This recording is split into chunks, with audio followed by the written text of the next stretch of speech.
Art has been influenced by an infinite amount of muses, ranging from love, hatred, knowledge, etc., but there has always been one recurring muse that is found in almost every art movement: disease. Whether it be the fear of disease or suffering from the disease itself, art has continuously been inspired by it. There are thousands of instances in which infectious disease has influenced art, but for the purpose of time, this video will only focus on two diseases with two artists. Syphilis, also known as the Great Imitator, the French Curse, or Cupid's disease, is a sexually transmitted disease caused by a bacterium called Treponema pallidum. The only known host of T. pallidum is the human. Syphilis is contracted by direct contact, usually sexual, with active primary or secondary lesions. Pre-20th century, it was usually spread throughout brothels. T. pallidum is highly infectious and survives for years in an untreated host. Syphilis was a very common disease amongst the artist community. Some examples include Vincent van Gogh, Beethoven, Francisco Goya, Edouard Manet, Albrecht Dürer, and Henri de Toulouse-Lautrec. There are many varying symptoms of syphilis that include paralysis, insanity, poor eyesight, abscesses and boils, scarring from the boils, loss of hearing, and diminished limb function, and death. Because these artists often went untreated or treated with disturbing concoctions like mercury, after contracting syphilis, they would often go through years of intense mental activity before their death. This is because syphilis can infect the central nervous system, and neurosyphilis can develop, leading to mental illness. While tragic, the results in artwork are often breathtaking. Paul Gauguin was a French post-impressionist painter. Throughout his career, he was fascinated by savage subjects, as he called it. He moved to Tahiti to live amongst whom he saw as savages. He painted the natives and their landscape in beautifully bright colors. Later in his life, he contracted syphilis, but was never treated for it.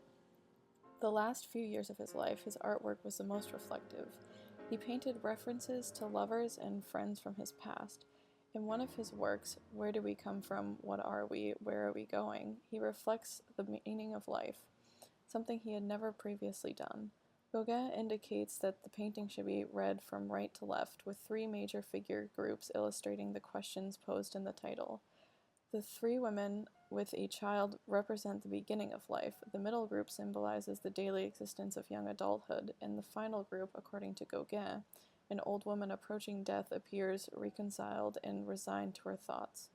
At her feet, as Gauguin puts it, a strange white bird represents the futility of words. The blue idol in the background represents what Gauguin described as the beyond.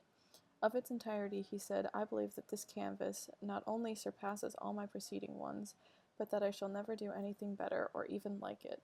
Gauguin's mental evolution and reflection upon life is a perfect example of what syphilis does to the mind.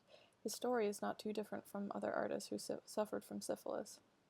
The disease would usually take hold of their mind and change their art, therefore changing the shape of art forever.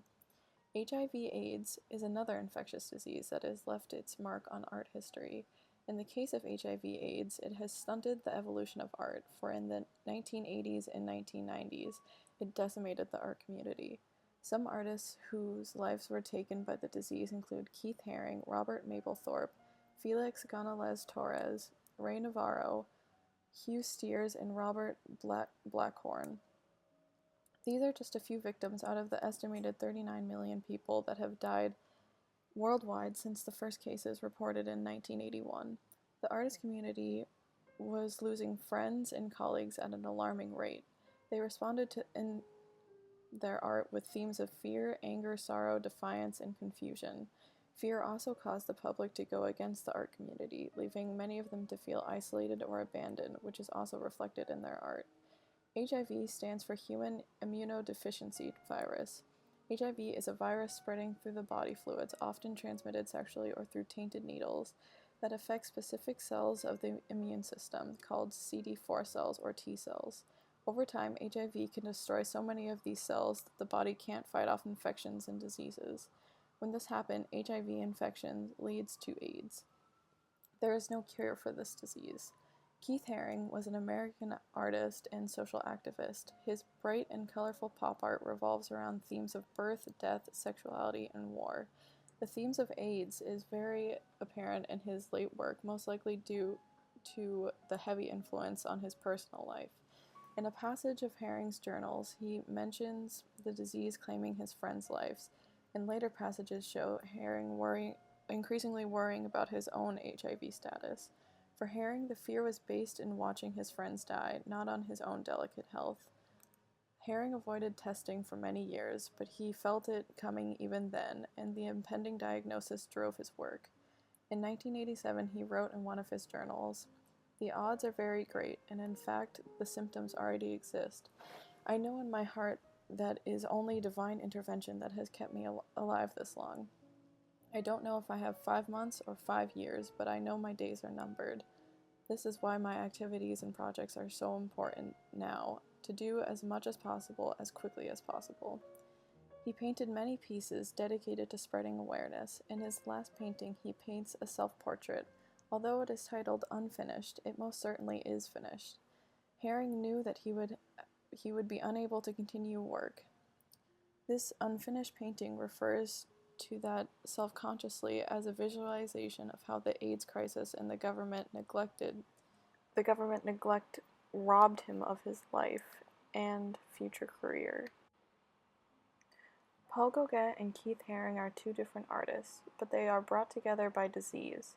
Disease brings together many strong emotions, the unknown, fear, loss, etc. This is why it has shaped art so strongly and why it will continue to throughout the existence of art.